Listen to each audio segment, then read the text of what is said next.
quiet on set, or should I say murder on set. Scream 3 gives us just that and sees the return of Cotton, Sidney, Gale, Dewey, and of course, Ghostface. We also meet a load of new characters in this film as the cast of Stab 3, including director Roman and actors Sarah as Candy, Jennifer as Gale, Tom as Dewey, Angelina as Sidney, and Tyson as Ricky, a Randy-based character.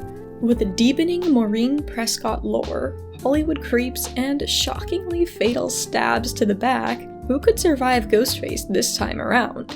Today, we're going to look at just that as we review everyone who dies in Scream 3, and if they could have lived. Scream 3's honorary opening scene death goes to both Cotton Weary and his girlfriend Christine at 9 minutes in, as she is stabbed in the back by Ghostface and Cotton is stabbed in the head in the ensuing fight. This film's Ghostface uses a new trick by using the classic voice modulator to imitate other people, which catches Cotton and Christine off guard. While he's out, Cotton receives a call from Ghostface, who threatens to kill Christine if Cotton doesn't reveal Sidney's location. Cotton speeds home after the call and tries to call 911, but all of the operators are busy, which is actually one of my greatest fears. I have nightmares about this all the time. So, this was great. Meanwhile, Ghostface attacks Christine and uses the voice modulator to imitate Cotton. Christine escapes unscathed and locks herself in a room fully under the impression that Cotton is trying to kill her. By the time Cotton gets to the house, Ghostface has hidden, and Christine attacks him when he enters the room. The two de-escalate, but before he can explain, Ghostface sneaks up behind Christine and kills her. After watching the scene a few times, I don't think there is much that Christine could have done to live. Cotton sees Ghostface behind her and warns her with a little bit of time to spare, but she is rightfully weary of him due to Ghostface's deception. However, even then, I don't think it would have hurt for Christine to glance over her shoulder, even in a situation in which she couldn't trust Cotton. Glancing over her shoulder would have allowed her and Cotton, armed with a golf club and a fire poker respectively, to fight off the killer together. But it's still a questionable situation.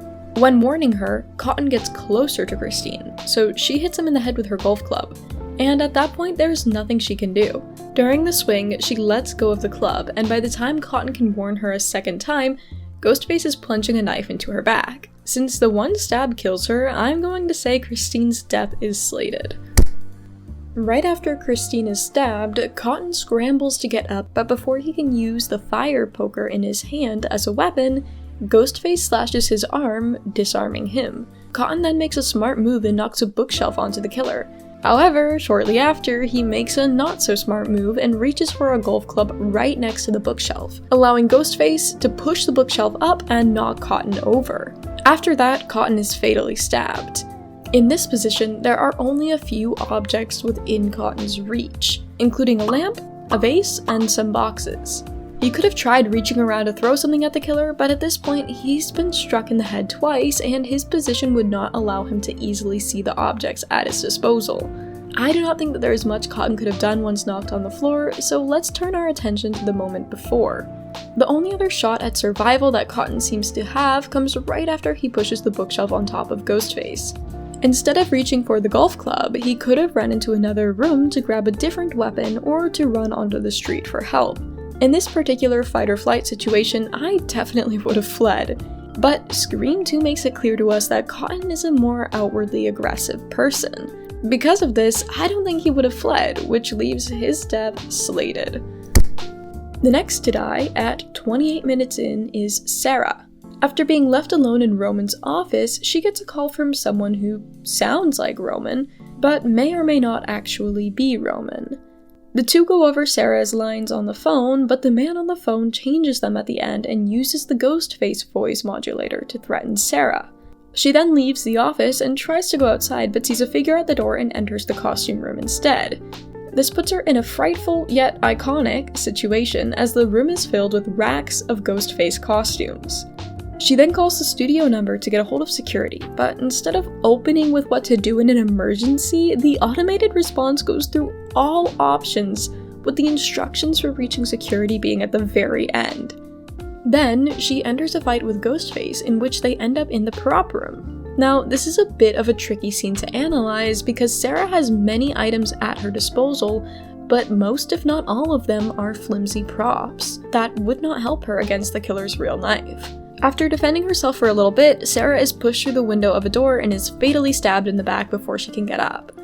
After looking at the objects around Sarah in the prop room, I don't think there's much she could have used there. There were some heavier objects, such as telephones, but I'm not sure it would have been practical for her to grab those or how she would have used them against the killer, as their fight kept the two at a slight distance. Because of this, Sarah's only shots of survival come before she enters the prop room. The first unfortunate turn of events for Sarah comes as the figure she saw at the exit of the building turned out to be a security detail that was working on the film. While I understand her urge to hide at the sight of the figure, I also think it would be understandable if she had just peeked around the corner to get a look at who was entering. This girl is not an idiot. She works on a set of hundreds of cast and crew members, and she knows that. I think she could have had the idea that someone friendly would have walked through that door, but of course, fear makes us all do stupid things. So going with the scenario in which she enters the costume room to hide, her only shot would involve whom she calls for help. She called the studio first to get a hold of security, which would have likely responded faster than the police. But she should have hung up and called 911 the moment her phone started to give her an automated message. But even then, it may have taken security or police too long to respond, whether or not they get the call or if it is just put on hold, as with Cotton earlier in the film. I feel like it's a bit of a stretch to say that could have saved her or that she would have waited to see who was at the door, so considering the nature of her final fight with the killer, I'm going to say her death is slated. Up next is Jennifer's security detail Steven, who dies at 43 minutes in after he is stabbed in the back, pushed into the wall, and beaten with a frying pan while searching Dewey's trailer as part of a security patrol. While searching Dewey's trailer, Steven had gotten a call from Ghostface impersonating Dewey. This is where Steven claims that he is searching the trailer to make sure the killer is not hiding inside, but really he's just snooping around as he doesn't clear each of the rooms around him and turns his back to an unchecked room, resulting in a surprise attack. After being stabbed in the back, Steven manages to pin the killer against the counter and choke him, but it isn't long before he's kicked back against the opposite wall, causing the knife to become further enlodged in his back. Before he can recover from that, Ghostface hits him 3 times with a frying pan, and there is nothing he can do. Once again, the singular stab in the back proves to be fatal, so I'm going to say that Steven's death is slated. Going out with a bang is Tom at 45 minutes in, as he stays inside to read Ghostface's fax messages and uses a lighter as a source of light, unaware that the house he is in is filled with gas. And so, yeah, the house explodes. Tom's death is definitely one of the more ridiculous in the series. With alcohol, fear, adrenaline, and the group running from inside to outside numerous times, the energy of the scene was high and conductive of poor decision-making. At this point in the film, the group has just watched Steven die and Ghostface has cut the house's power. They then begin to receive fax messages from the killer as he rewrites the script. Now, unless I'm missing something big, I'm rather confident that the fax machine shouldn't work if the house has lost power. Nevertheless, I believe this explosive kill could have happened, even if the lights never shut off, as Tom was bound to light a cigarette at some point. But since the fax machine wouldn't work with the power being out, the group would either receive no messages at all, or the power would be on and Tom wouldn't need to use a lighter to read the message. Furthermore, it was brighter outside, and I think it would make a lot of sense for Tom to run outside with the final fax message rather than use a dim lighter to view it. I was going to say that Tom could have lived, but this is just such a weird situation, so I'm going to say that it's unclear. The next to die is Angelina at 1 hour 22 minutes in after she runs away from Gale and Jennifer, tries running out of the house, and is stabbed by Ghostface after turning a corner. Angelina was taken by surprise, and there really wasn't anything around her that she could have used to defend herself after the initial stab, as she was by a stairway and an empty hallway. It also makes sense to me that she would want to leave the house rather than staying with the others and the killer, for that matter. Because of this, I'm going to say there's not much that could have been done, and Angelina's death is slated. Also, little side note on Angelina, in the original script she was going to be one of the killers, which honestly comes through in this version of the film as she acts super freaking weird. At 1 hour 24 minutes in, Tyson meets his demise after being stabbed, tripped, and thrown off a balcony by Ghostface. Tyson first comes across the killer as Gale and Sidney are being chased, and he acts fast by charging Ghostface in an attempt to help the others. During this attempt, he gets stabbed in the stomach, and the others begin to fight the killer. Then, Tyson gets up and runs down the hallway while calling out, "Police!" and "Help!" I think getting up and running for help was a decently good idea, as he could have slipped out unnoticed while Ghostface was being attacked by the others. But shouting was a mistake that caught Ghostface's attention. While he's being chased by the killer, Tyson does have a few opportunities to defend himself. When he first enters the hallway, he runs by a cabinet that he could have tried to push on the killer. After that, he's pushed into a glass cabinet, and he could have used shards of glass or items from inside the cabinet to attack. Really, once in the hallway, Tyson doesn't seem to try to fight the killer at all, which I find weird considering he rushed the killer just moments before. Of course, this could just be adrenaline wearing off, but I also don't know much about his character because he's only shown in a few scenes prior to this, so it's hard to make judgments about what he would or wouldn't do. Perhaps getting stabbed really changed his fight to flight, but I'm going to say, based on his display of strength at the start of the fight and his opportunities to slip out quietly or use objects in the hallway to defend himself, that Tyson could have lived.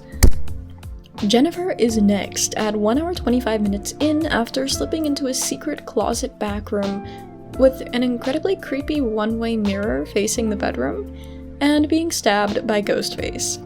Now, the death of Jennifer had me pretty disappointed, so fair warning, I might be a little biased here.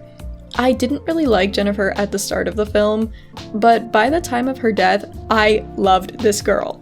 Hardly any of the new characters had good development, and they all kind of seemed like they were added to die, but not Jennifer. She came in clutch with Gale's investigation, and proved herself to be a girl's girl by defending Sidney and her mother in the face of the creepy producer, John Milton. She is such a slay. Anyways, at the time of her death, Jennifer finds herself trapped in a secret passageway with Ghostface close behind her. While trying to escape the killer, she passes a wine rack with bottles that she could have grabbed and smashed to use as a weapon.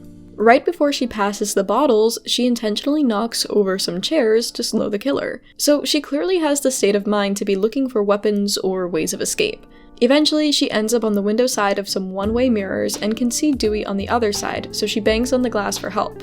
While Dewey notices her screaming immediately, he takes an almost comically long time to act. Like, the man even throws out a slow, quote, "Look, Gale! The mirror's moving!" End quote. He then begins to shoot the mirrors, causing them to break, and Jennifer is stabbed by Ghostface once in the back and once in the stomach. She's alive when Dewey breaks the mirror that she was behind, but by the time she falls to the ground, she's dead. While Ghostface's backstabs have proved themselves to be quite fatal in this film, I find it weird that she died so suddenly. In fact, I thought it was so weird that I didn't add Jennifer to my list of victims until the end of the film, because I thought they were going to pull a Dewey at the end of Scream 2 move again. I also find it silly that Dewey started breaking the mirrors in the way that he did. He could clearly see which one had Jennifer behind it as it was shaking, and yet he broke them one by one right to left. Dewey is smarter than that, and he acts faster in other scenes, so I believe with the opportunity to arm herself and Dewey's ability to act, that Jennifer could have lived. Next, at 1 hour 40 minutes in, John Milton, the rapey Hollywood producer, has his throat slit by Ghostface, who has now been revealed as Roman, Stab 3's director and Sidney's illegitimate and forgotten half-brother. At the time of his death, Milton is tied up, and we have no clue how he got into that position in the first place. However, while his hands are bound, his legs are free, and he still does not attempt to kick Roman or free himself. However, if he were to use his legs to attempt to escape the killer, we have no clue how Roman would have responded, and it's very likely that Milton would have just been stabbed anyway. Because of these circumstances, I'm actually going to go out on a limb and say that Milton's death is unclear. Usually I'd make a decision because we do see him die, but I just don't feel like I have enough information since we do not see him fight with Roman before he's tied up. Now that I think about it, I probably should have made a similar decision in regards to Casey's boyfriend in the first film. Moving on, our last to die is Roman, at 1 hour 47 minutes in, as he is stabbed by Sidney and fatally shot in the head by Dewey. At this point in the film, Roman has shot Sidney and turns his back to her thinking she is dead. This allows Sidney to sneak away as she had been wearing a bulletproof vest. Roman then tries to call Sidney's phone to reveal her location, but she calls him first, which takes him by surprise and gives her the opportunity to stab him in the back. Once she gets him on the ground, Sidney disarms Roman, which gives him very few chances at survival.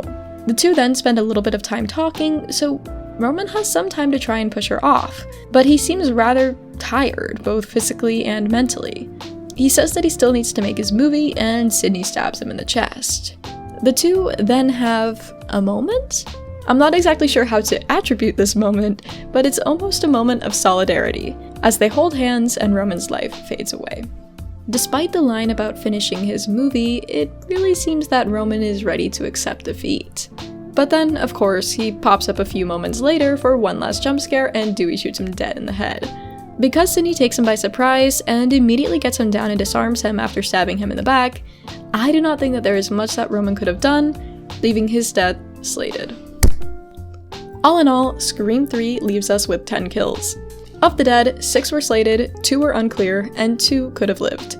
While this is our first film with a single killer, Roman proved himself just as capable, if not more, than the other ghost faces, as he racks up a similar kill count. This guy's ability to stab is crazy, as about 3 or 4 out of 10 of those who died from a single stab in the back.